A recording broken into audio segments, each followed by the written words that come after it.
Namaku Fajar, 24 tahun. Aku hanyalah seorang pria biasa, bekerja sebagai teknisi bengkel motor di kampung kecil. Hidupku pas-pasan, tapi cukup untuk makan dan menyekolahkan adikku. Semuanya berubah sejak ibuku jatuh sakit dan terlilit utang ratusan juta demi biaya pengobatan. Rumah kami hampir disita. Saat harapan nyaris pupus, datang seorang pria berpakaian rapi, mengendarai mobil mewah, memperkenalkan diri sebagai pengacara keluarga pengusaha kaya. Katanya, mereka bersedia melunasi semua utang ibu dengan satu syarat. Aku harus menikahi putri tunggal majikannya yang lumpuh sejak kecelakaan 5 tahun lalu. Aku terdiam, menatap ibu yang terbaring lemah di ranjang. Air matanya mengalir deras. "Nak, jangan. Ibu rela mati daripada kau dijual seperti itu," bisiknya. "Tapi bagaimana mungkin aku membiarkan ibu mati karena tak sanggup berobat?" Dengan hati remuk, aku menyetujui pernikahan itu. Hari pernikahan berlangsung sederhana namun mewah di villa mewah di kawasan Puncak. Aku mengenakan jas hitam mahal yang bahkan tak sanggup kubeli sendiri. Di kursi roda berhias bunga mawar putih, duduk perempuan bernama Dara, wanita yang akan jadi istriku. Ia diam, wajahnya datar tanpa ekspresi. Kulitnya pucat, rambutnya panjang tergerai, dan mata tajamnya memandangku seolah membaca hatiku. Tidak ada senyum. Tidak ada ucapan selamat. Hanya pengucapan akad nikah dengan suara tercekat dan napas berat. Sejak awal aku merasa seperti boneka hidup dalam drama keluarga kaya yang tak ku mengerti. Tak ada pelukan hangat, tak ada kecupan lembut. Setelah akad, Dara langsung dibawa masuk ke kamarnya, sementara aku ditinggalkan di ruang tamu mewah yang terasa asing dan dingin. "Mulai malam ini, kau adalah suaminya. Tapi ingat, jangan sekalipun berpikir bisa menyentuhnya," ucap seorang wanita paruh baya yang kutahu adalah suster pribadi Dara. Malam itu aku tidur di sofa ruang tengah, memakai jas pengantin yang masih menempel. Aku tak bisa memejamkan mata. Benakku penuh dengan tanya, kenapa aku? Kenapa Dara begitu membenciku? Dan benarkah dia hanya lumpuh? Atau ada rahasia lain yang lebih mengerikan? Malam pertama pernikahan kami bukan malam yang hangat seperti yang orang-orang bayangkan.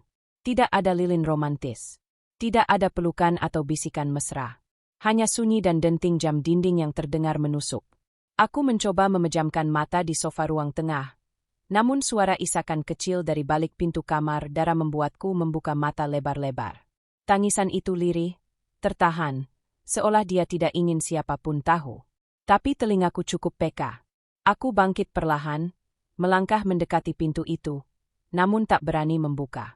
Hanya berdiri terpaku, menggenggam udara yang dingin menusuk. "Apa yang sebenarnya terjadi padamu, Dara?" bisikku sendiri. Esok harinya, aku bangun lebih dulu, menatap halaman belakang villa dari balik jendela kaca. Villa ini begitu megah, namun hampa. Tak ada tawa keluarga, tak ada aroma masakan ibu. Aku merasa tersesat di antara tembok-tembok mewah. Seorang suster datang membawa nampan sarapan untukku. "Istrimu tidak ingin sarapan bersama. Dia tak suka ditemani," ucapnya datar. Aku hanya mengangguk. Seakan aku memang tak pernah diharapkan di sini. Hari-hari berikutnya berjalan aneh. Aku hidup bersama seorang istri yang tak pernah bicara padaku. Setiap kali aku masuk ke kamarnya membawa teh atau sekadar menyapa, Dara hanya diam menatap jendela. Matanya kosong. Tapi suatu malam, aku tak sengaja melihat sesuatu yang membuat jantungku berdetak lebih cepat. Saat aku mengintip dari celah pintu yang sedikit terbuka, aku melihat Dara berdiri di depan cermin. Ya, berdiri. Bukan duduk. Kaki yang seharusnya lumpuh, ternyata menapak lantai dengan kokoh. Aku tertegun. Lututku lemas. Jantungku berdegup tak karuan.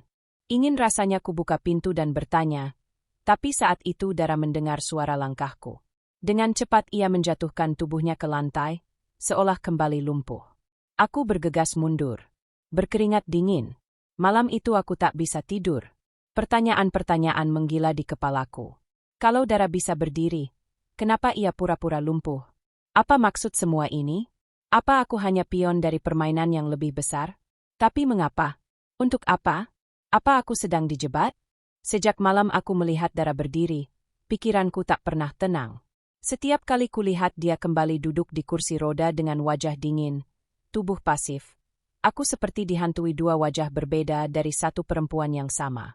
Saat makan malam, aku sengaja masuk ke ruangannya membawa semangkuk sup. Dara menoleh pelan, lalu kembali menatap keluar jendela. "Kau bisa berdiri, kan?" tanyaku pelan. Ia tak menjawab. Hanya tangan yang menggenggam sandaran kursi roda dengan lebih erat. Aku lihat sendiri, malam itu. Tambahku, berharap ada reaksi.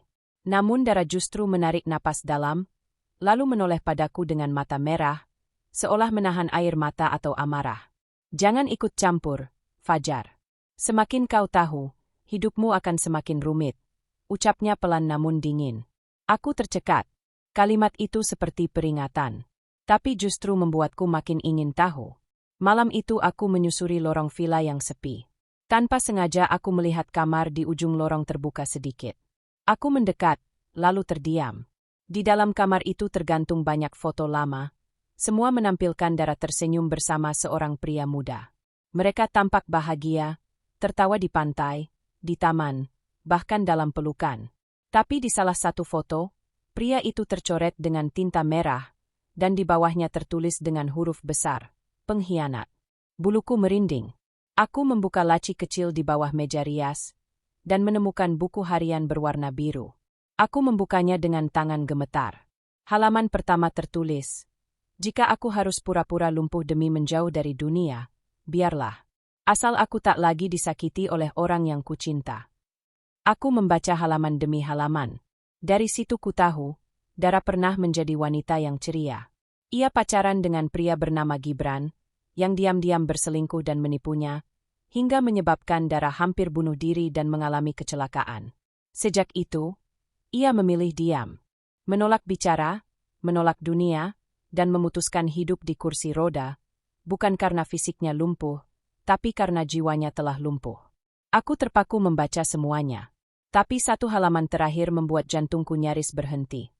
Kini ayah menjodohkanku dengan pria desa demi alasan balas dendam. Ia pikir aku bisa mencintai lagi? Tidak. Lelaki sama saja. Dan kalau Fajar tahu rahasiaku, aku tak tahu apa yang akan kulakukan. Tiba-tiba seseorang berdiri di belakangku. Nafasku membeku. Aku menoleh pelan dan melihat Dara berdiri, tanpa kursi roda, menatapku dengan mata basah. "Kau membaca semuanya," bisiknya. Aku hanya mampu mengangguk, tubuhku kaku. Dara menatapku lama, lalu mendekat, dengan langkah pelan tapi pasti. "Sekarang kau tahu rahasiaku. Tapi pertanyaannya, kau siap menerima balasannya?" Setelah malam itu, suasana di villa menjadi seperti bom waktu. Dara tak lagi duduk di kursi roda saat hanya kami berdua. Ia berjalan pelan, tak bicara banyak, tapi tatapannya menusuk seperti hendak menguji keberanianku. Aku tahu ia menyimpan trauma yang dalam, dan aku tahu aku sudah melanggar batas. Tapi yang tak pernah kuduga, malam itu, malam yang disebut orang sebagai malam pertama, berubah menjadi malam yang paling menggetarkan hidupku. Dara memanggilku masuk ke kamarnya, pertama kalinya sejak kami menikah. Dengan gaun tidur sutra putih dan rambut panjang yang tergerai, ia berdiri menatapku dari dekat jendela. "Kunci pintunya," ucapnya pelan. Aku menuruti, walau dadaku berdebar hebat. Jantungku berdetak sampai ke telinga. "Kau masih ingin melanjutkan pernikahan ini?" tanyanya tanpa menatapku. Aku diam. Aku bukan wanita baik-baik. Aku rusak, Fajar. Rusak karena laki-laki. "Kau masih mau menyentuhku?" lanjutnya, kini dengan suara sedikit bergetar. Aku maju selangkah, menatap wajahnya yang kini tak lagi dingin. Ada luka, ada gentar, dan ada ketakutan mendalam. "Aku bukan menikah untuk menyentuhmu, Dara. Aku menikah karena ibuku, dan sekarang aku bertahan karena aku ingin kau sembuh. Bukan cuma jalan, tapi hidup," ucapku dengan jujur. Dara menangis. Untuk pertama kalinya, tangis itu tumpah tanpa ditahan. Ia jatuh terduduk di lantai, dan aku memeluknya. Bukan pelukan nafsu, tapi pelukan orang yang ingin memeluk luka seseorang. Tapi saat itulah, Dara berbisik sesuatu yang mengejutkanku. "Ayahku, dia bukan hanya menjodohkan kita demi menyelamatkanku. Dia menjebakmu. Kau pikir hutang ibumu datang dari mana?" Aku tertegun. "Maksudmu?" "Ayahku, dia yang membuat ibumu terlilit utang." Semua ini jebakan agar aku menikah, agar warisan keluarga tetap berada dalam garis keturunan. Tapi saat dia tahu kau mulai dekat denganku, dia mulai takut. Hati-hati, Fajar, mereka tidak akan membiarkan kita bahagia, ucapnya sambil menggenggam tanganku erat.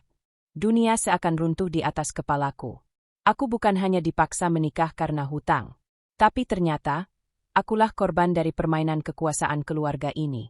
Dan yang lebih buruk, orang-orang itu masih mengintai dari balik tembok villa ini, menunggu saat yang tepat untuk menghancurkan segalanya. Malam itu, Dara memintaku untuk tidur di kamar yang sama. Bukan karena nafsu, tapi karena ia takut. Takut kalau besok saat bangun, aku sudah menghilang seperti pria-pria yang pernah dekat dengannya.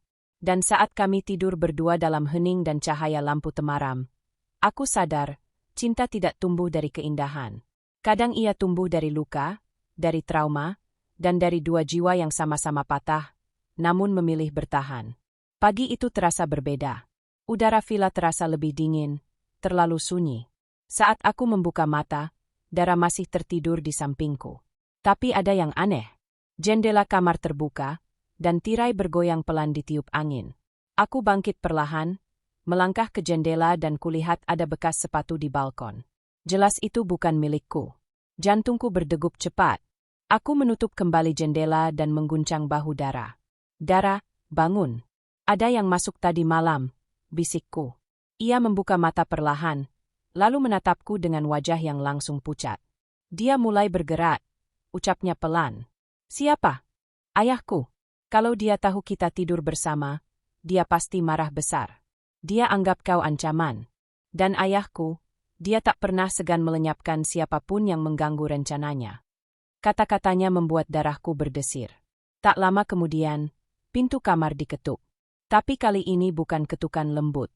Suaranya keras, memaksa, dan berulang-ulang. Aku dan Dara saling pandang. Cepat sembunyi, Fajar. Lewat balkon, pergi ke gudang belakang. Kuncinya ada di pot bunga. Bisiknya. Kau. Aku akan hadapi mereka. Percayalah.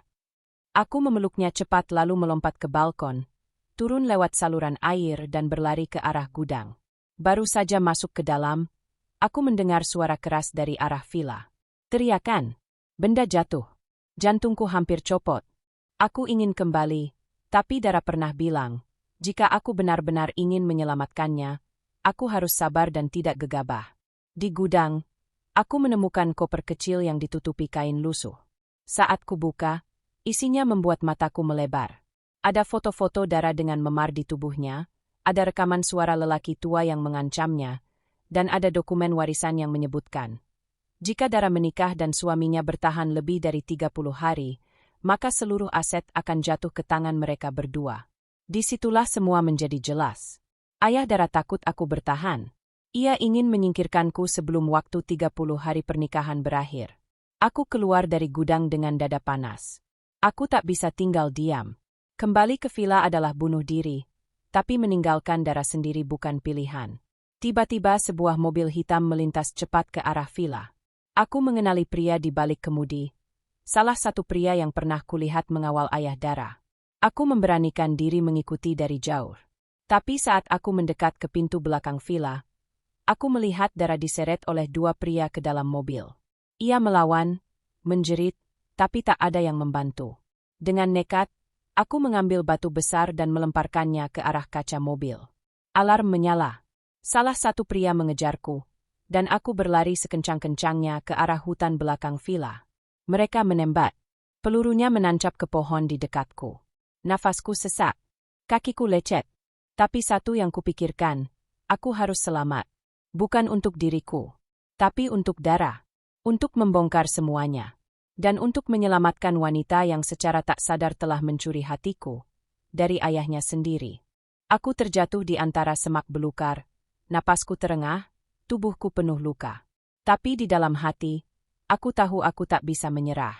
Dara telah mempertaruhkan nyawanya untuk melindungiku. Kini giliranku. Di tengah hutan, aku menghubungi nomor yang tertera di dokumen warisan yang kutemukan tadi. Nomor itu tertulis, "Hubungi ini jika hidupmu dalam bahaya karena nama Dara." Seorang pria paruh baya menjawab. Suaranya tenang, Tegas.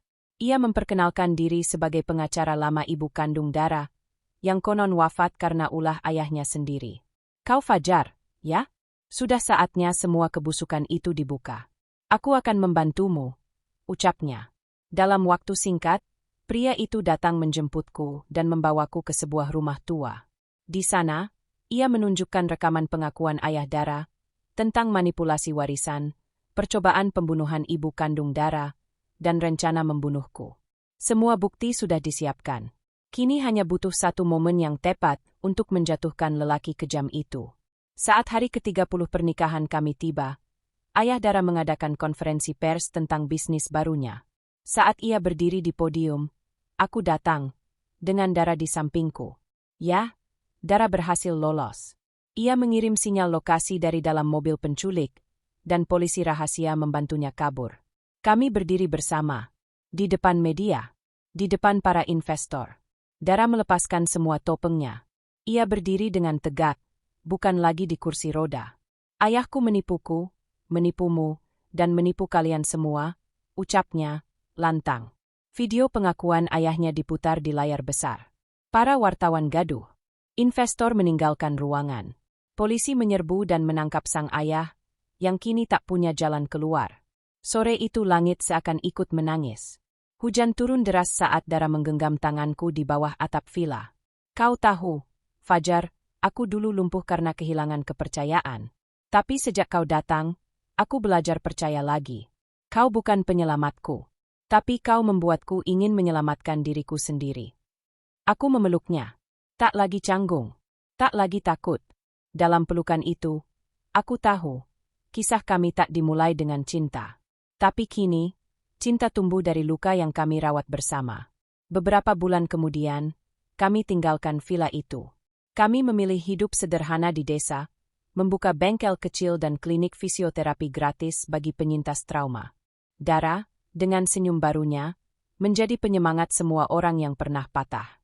Dan aku hanya lelaki biasa yang bersyukur, pernah dipaksa menikahi wanita lumpuh, yang ternyata lebih kuat dari siapapun yang pernah kutemui. Karena di balik tubuh rapuhnya, ada jiwa sekeras baja, dan hati selembut pelukan.